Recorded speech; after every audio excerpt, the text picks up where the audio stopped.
Hello everybody and welcome to my first video on YouTube as a licensed realtor. As a 23-year-old agent, I have realized there is so much information that I wish I knew when I was first coming out of the gate. Because of that, I decided to make a YouTube channel for everyone else who's coming into the industry because there are so many things that are helpful that now that I know, I want to share with everybody else. If you're interested in real estate, are thinking about becoming a real estate agent, or are just curious about what I do and who I am, subscribe, like, and comment, and don't forget to turn on your post notification bell. The first video is going to be the 7 steps to become a successful real estate agent. Number 1, I would say to become an intern for a realtor prior to even studying for your test.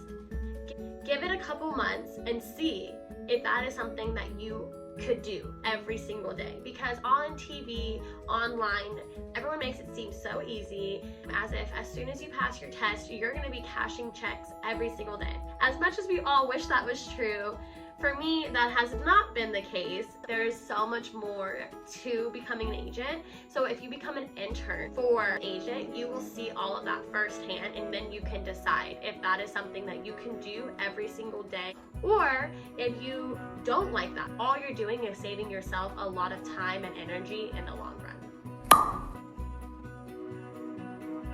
Number 2, decide if you are an in-person or an online learner. That's super duper important because you'll also need to find that out in order to find your brokerage, which we'll get into in another video. Number 3, decide if you want to join a brokerage as a solo agent or on a team. I'll be making a video about the difference between the two because for me, I couldn't really find much information about that, and I had to do a lot of research and a lot of digging, so I'm going to share that information with you guys. And how that concluded is I'm a solo agent. Number 4, keeping a sphere of influence prior to becoming an agent is going to help you by saving you quite a bit of time when looking for leads initially. Right now, I'm actually closing on my first deal, and it's with somebody that I went to high school with who is one of my really, really good friends. Like I said, keep your sphere of influence. Number 5, make sure you build your day. You are an independent contractor. You don't have anybody telling you what time to clock in and out every day. So make sure you have a system that you follow, because that's how you are going to stay successful and how you are going to stay on top of everything. If you think, oh, I can just do this at my leisure and I can do this whenever I want, that's not going to get you very far, and it's not going to get you to be where you want to be in the time frame that you want to be. If you guys want me to show you how I plan my weeks, let me know down below and I will make a video specifically for that. The 3 F's, follow up. So if you made an appointment with somebody, follow up with them a couple days before the appointment and just make sure that it's still on. Just follow up with people and reassure them that you are staying on top of it and that you are a consistent agent. Follow through with what you're saying. Many people arrange their schedule according to what people say. If you say you're going to call somebody at 4 o'clock to see how their phone call with the lender went, you want to call back at 4 o'clock and see how that appointment with the lender went. It shows them that you didn't forget about them and that they matter just as much as any of your other clients and anything else that you're doing.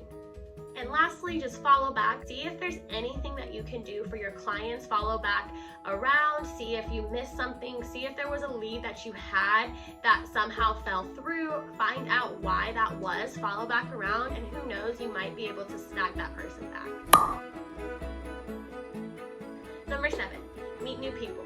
You never know who you're gonna meet, so the more people you meet, the better off you're gonna be. And that's why I go to every event that I can possibly go to that has to do with my association, that has to do with brokerages, that has to do with meeting people. Anything that you can do to network, do it, because it is going to immensely help your business. And for me, I have met my preferred lender through a networking event. I have met an awesome agent who has a YouTube channel as well. Familia. Shout out to Real Estate Remix on YouTube. She has a podcast, and go listen, she's amazing. Like I said, you never know who you're gonna meet. Okay, everybody, I hope you enjoyed this video. If you did, don't forget to give it a big thumbs up down below, like, comment, and share. If you have any more questions or any more things that you want me to elaborate on, feel free to comment them down below. Don't forget to like and subscribe and turn on your post notification bell. See you next time. Bye.